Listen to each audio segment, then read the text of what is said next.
and welcome to the Huntington Way. My name is Pearl Sonnenschein. And I'm Lenie Castro. And in today's episode, we'll be talking about why teachers go into the profession in the first place and teacher burnout. So now let's dig in on why teachers go into the profession in the first place. I think for me, teachers or educators is one of the noblest professions and challenging and most rewarding profession for all.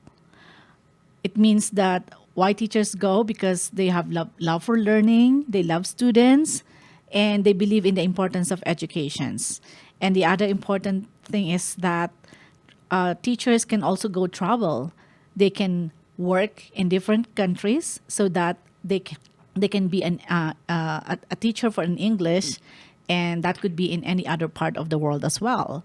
And lastly, teachers create a job wherein we are the first one who are teaching the other professions like lawyers, nurses, doctors. We built the basic foundations for them to learn before they pursue their profession. And the other one as well is we would like to go make a difference in the child and also in the world. Definitely, yeah. And Lenie, you were an elementary school teacher for a while. What was your main reason for going into the profession? Well, the main reason for me is, of course, since I love education and I grew up in the poor country, but with the education that I got, I can be more than that. From the Philippines, I was able to come here and I can still pursue or dig myself into education, which the way I have a tutoring center now. Right. Yeah. So easy transition into a tutoring center, still making a difference in students' lives. Yeah. And for me, I think that was one of the main reasons I became a teacher in the first place too, is I did want to make a difference in some way. And of course, there are so many different careers that allow people to make a difference in people's lives and in the world. But for me personally, teaching students was the best capacity and the best way for me to make a difference myself. And especially teaching high school English. The reason I chose that topic in particular is because I do think that communication skills are one of the most important life skills that someone can have after high school. No matter what field or career students go into, they're going to need to have proficient, at least, communication skills, whether it's written or oral. And so I like that subject. Students can really apply that to their everyday lives.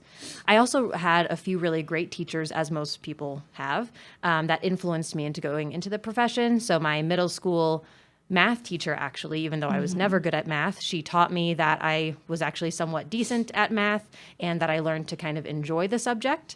And then in high school, I had a really great English teacher, and she led really interesting class discussions about the books that we were reading. And yeah, it gave me more insight into the different topics that you can cover in an English class. Definitely. And then most teachers feel passionately about their classrooms and students, but many teachers end up burning out early on in their career. Roughly about 50% of new teachers leave the profession within their first 5 years. But if so, many teachers go into the field feeling passionate about education. So why do teachers leave? Do you have any idea, Pearl? Yeah, and I do want to clarify that no teacher goes into the profession thinking, oh, yeah, maybe I'll do this for 1 or 2 years and then switch professions altogether, right? Teaching does tend to be a lifelong career for many teachers. But some reasons that teachers may leave the profession is lack of support from administrators, burnout from taking work home outside of contract hours. And that's actually one of the reasons why I left the formal teaching classroom is because I was grading essays. I wasn't really able to grade while in my classroom during the school day. So I brought a lot of essays home, a lot of grading home. And so that was one of my reasons. And there's also a lot that goes into teaching, more than what we're prepared for while earning the degree. So we're not necessarily prepared for all the stuff that happens in education outside of the classroom. A lot of teachers cite lack of autonomy in the classroom with curriculum. So a lot of teachers don't really have a choice in what they teach or how they teach it. And of course, we all know that compensation is a factor, so we don't really need to tell our audience, but I will anyway, that teachers do get paid less than they should. And that really comes into play when teachers are wanting to build their own families, and then they need money in order to survive and be able to live with that family. Yeah, that's right. And then since the start of the pandemic, it has only gotten worse. But just let's say the fact that during the pandemic as well, teachers who doesn't have an idea on to do the online from in-person learning, they transitioned to being an online, but they got a lot of support from the teachers and also the administration so that they can do the learning as well during the online for the online. And in a survey by the National Education Association, there are 86% respondents said that they have seen more educators leaving the classroom or retiring early since the start of the pandemic. And 80% of those who responded to the survey said that unfilled job openings have led to more work obligations for teachers still in the building. So meaning to say, for those teachers who retire early or quit, there's a lot of burden for the other teachers who was left in the teaching profession as well. Yeah, and I do want to give a shout out to those teachers who are still working in schools, because those teachers are the ones that have been stepping up and helping schools still be able to function during these past 2 crazy years, not only with so many job openings, but also lack of substitute teacher coverage. Yes, and then we can say that teachers are the new heroes of the today's education. Sure, yeah. Especially since the onset of the pandemic, there has been a higher need of substitute teachers due to the educators being absent with illness and needing for quarantine. And locally, there's also been a large drop in the number of substitutes, from a 12% drop in D11 substitute teachers to a 50% drop in Cheyenne Mountain School District. So hopefully now that have come down a bit with the COVID numbers, students will have a little more consistency with their teachers. But there's still a ways to go since so many teachers are leaving the profession. Right. And of course, to wrap up and on a more positive note, despite the difficulties that teachers, students, families, administrators, and really anyone involved in education has gone through, it's important to remember that we all have a teacher we remember. Like I was talking about earlier, my middle school math teacher, my high school English teacher, and then Lenie, have there been any particular teachers that influenced you when you were younger? Well, mostly those are my elementary days because they are the one who instilled the value of learning to me. And then that's the first time that I learned the basic foundation. And once you know the basic foundations of learning, it can go a long, long way. And that's where am I right now. Mm-hmm. Yeah. And now you're able to influence many students, rather. Yes. And also teachers at Huntington Learning Center in order to make a difference in other students' lives. Yes, definitely. And of course, it's important to remember why teachers go into the field in the first place, to make a positive difference in students' lives. Of course, there are factors like burnout, teacher autonomy, needing the support of administrators. But in general, the reason that teachers go into the profession is something really positive. Yes, and in a little bit, Pearl is going to interview Ben Honeycutt, an educator in Woodland Park School District. But first, our weekly tip for students. This week's tip is find your passion project. Yes, just like for me, my passion is education. So believe it or not, there is still life than school. You can still find ways to educate yourself outside of the school building. You can reach out to the local organizations that pertains to your interests and volunteer for different communities. Yeah, and you can also choose a project to do on your own to get more experience in what you love, whether it's woodworking, mechanics, athletics, or art. Working on a passion project will only add to your resume and list of skills and help you decide what you may want to do after high school. This has been the Huntington Way. When we come back, Pearl will interview Ben Honeycutt to hear more about his experience working with educations and his students in the classroom and what this year has been like for him and his fellow educators. Welcome back to the Huntington Way. My name is Pearl Sonnenschein, and I am here with Ben Honeycutt, who is an educator. He's a STEM teacher at Woodland Park Middle School, and he's here to talk to us about his teaching experience this year and previous years, and some of his projects outside of the classroom. So thank you, Ben, for being here. Yeah, thank you for having me. Absolutely. So tell us a little bit about yourself. So my name is Ben Honeycutt. I have been a teacher now for 6 years and teach at Woodland Park Middle School. And I have worked in educational nonprofits going on my 12th year. And I never enjoyed school when I was a student. I struggled in middle school, struggled more in high school, and then struggled even more in college. But why I was able to find success at each level was that at each level, I was fortunate enough to have teachers who just refused to give up on me, and they made their classrooms safe places for me, and also challenged me to really find who I was, and made me want to find who I was. And so, as a teacher, and all the work that I do in education, that is what I try to do for my students, is give them a place in school that is a safe place for them to be who they are, and also a place where they can find out who they are too and pursue the things that they want to pursue. Yeah, and that's great that you're able to use your past experience to then influence other students. I'm sure you have a lot of grateful students because of that. So obviously, this year in education on a national level has been challenging for many reasons. I've spoken to people outside of the field of education who don't quite understand the obstacle of overcoming shortages when it comes to substitute teachers.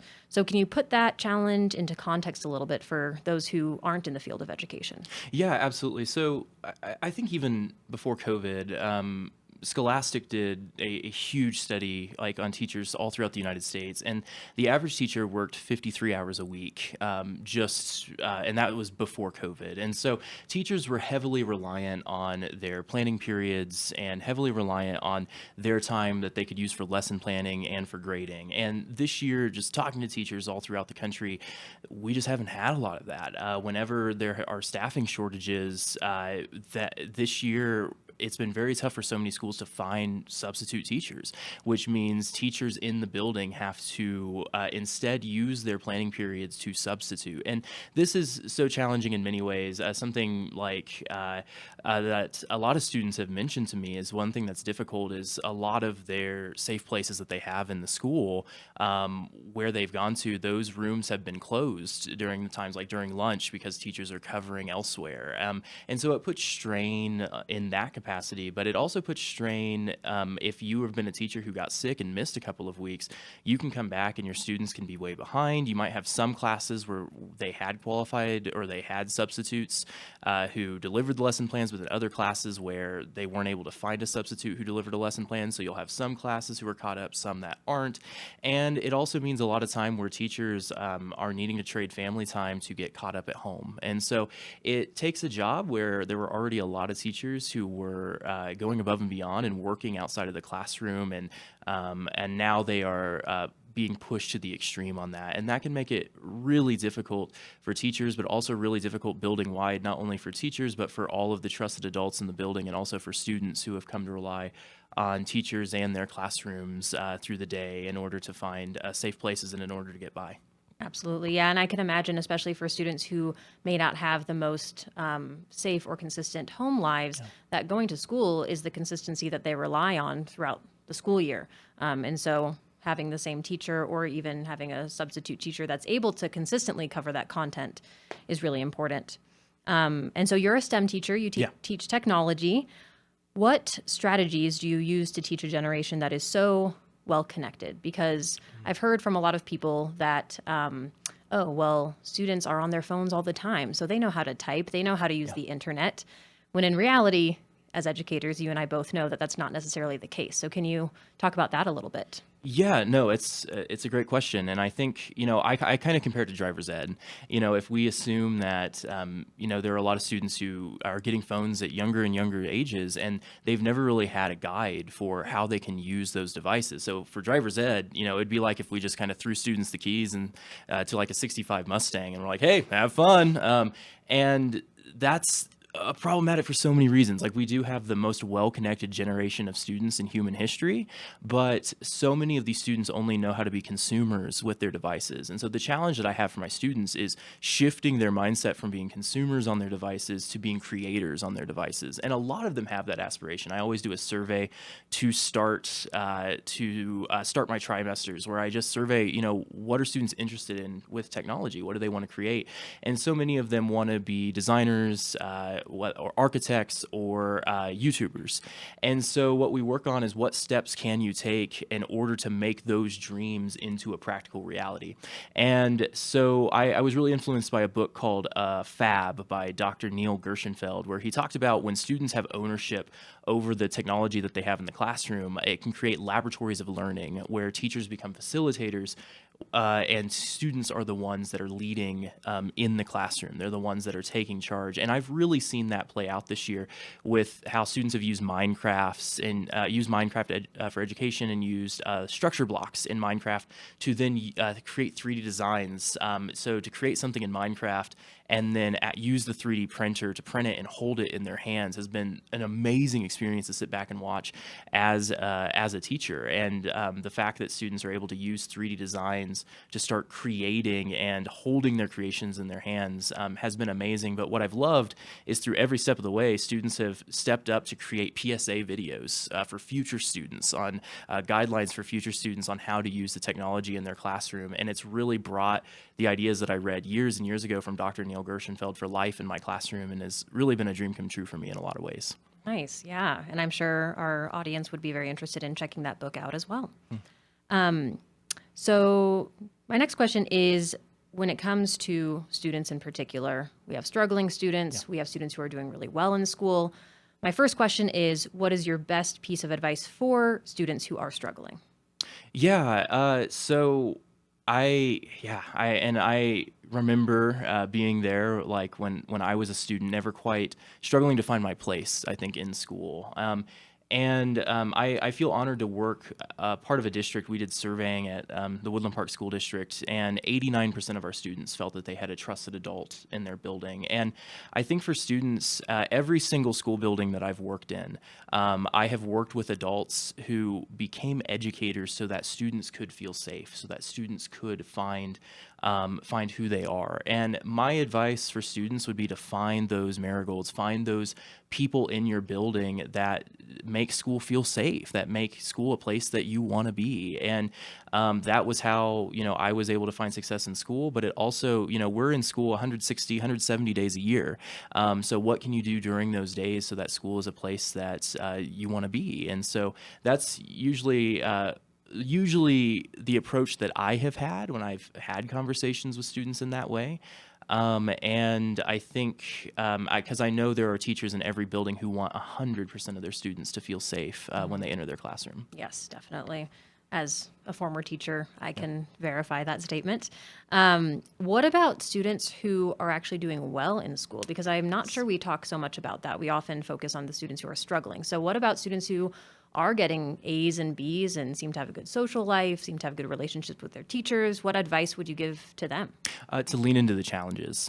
That's one thing with students that who are accustomed to getting straight A's. A tough conversation I can have with those students sometimes is to find the challenges, to actually find that pushback at this age when you are in middle school or you are in high school, because there will be a time in your life where you do encounter failure. And if you look at a lot of the most successful people in history, they don't talk about the way that they had instant success every single place they went to. They talk about how their failures defined them because that allowed them to figure out how to overcome those challenges. And so that's something I love to do with my students who are having a lot of success. It's like, okay, how can we take your passion and start applying it to the real world? A couple of my students this year, one thing I love with technology is I don't want it to be an end-all. I want students to take their traditional passions and figure out how they can amplify those passions with technology. So I had a student who was drawing on a sketch pad and doing time lapses, and she talked about how it would be really cool if she could paint one of the walls of the school. And she kind of said it in like, well, that'd be cool. And I was like, well, why not? And so she ended up making a proposal to the principal and ended up painting an entire mural in front of the school, and is now talking to the Woodland Park community about maybe painting the tunnels that are underneath the town. And we have a group of students who are now wanting to lead the charge on that. And what's amazing is that now that they're talking to people in the real world, they'll make meetings with some people, and those people won't make their meetings. And the students will come to me being like, well, what do we do now? What, and it's almost like they're asking me where the rubric is. And I'm like, I don't know. What do you do? And seeing them encounter those challenges, though, I feel like that's one of the best things that I can do as a teacher, because eventually you are going to hit those challenges in life, and figuring out how you respond to those challenges, I think, is one of the best things or best problems I can pose to students. Yeah. And in real life after school, you don't get grades. And Yeah. so it's good to be prepared for those challenges and know really how to succeed in the quote unquote real world if there aren't any grades. So, in addition to being a teacher, you're also involved in education efforts outside of the classroom. Can you tell our audience a little bit about the other projects you're leading? Yeah, absolutely. So I wrote a young adult book centered on bullying called Bleak, which is aimed at a high school audience. And I also co-founded a nonprofit called Open World Cause. And with that nonprofit, what we do is we are partnered with schools in Nepal and in Kenya. And the goal of the nonprofit is to try to bring educational opportunities to students around the world. That's kind of our mission statement. And I started the nonprofit, co-founded the nonprofit when I was in high school. And it started as just an effort to bring 2 laptops and internet access to a school in Nepal. And I was challenged by a teacher to create a legacy. That was what hooked me. I was never really, I never really saw a lot of motivation with grades, something that I think both my parents can attest to. But it was wanting to create a legacy. That was the challenge that hooked me. And that original effort to get 2 laptops and internet access expanded in college to become a nonprofit that helped fund the construction of a school in Nepal, and now and then eventually a school in Kenya. We partnered with Days for Girls so that women in Nepal could lead women's health classes in Nepal as well, and have worked to provide clean water to the communities that we work with as well. And that all started as just a challenge I had from a teacher in high school. And so what we do now as a nonprofit is we extend that challenge to schools all across the United States. We've had multiple students in the United States where their initiatives have led to scholarships opportunities. And what we also try to do is follow the fair trade learning practices. A close friend of mine named Dr. Eric Hartman helped establish those fair trade learning practices so that the work that students in the United States do with students around the world can, one, be relevant to what students around the world need, and also lead to long-term impacts. And right now, our nonprofit is actually working closely with a student in Nepal named Swachalika, trying to see what we can do to help bring college opportunities for her in the United States. And so being able to work at that nonprofit to help build those bidirectional partnerships between students in Nepal and students in the United States, giving them entrepreneurial opportunities that can help define not only who they are as students, but help define what they want to do in life, has been something that has been life-defining for me. Yeah, I can imagine. And haven't you been to Nepal and Kenya? Yeah. Through the nonprofit work in college, we did a student-initiated travel abroad at the University of Kansas, and we're able to travel to Nepal just to do surveying to figure out what the community most needed from us. And we were able to do a trip like that to Kenya, and we've done 3 trips. And after each trip, something we're very proud of is that those trips have directly led to us being able to fundraise and donate money to the local builders in the community to build schools that continue to serve those communities that we've traveled to. What an amazing experience for you to be able to go and actually see your efforts at play. Nice. So anything that you'd like to leave our audience with about teachers and education today?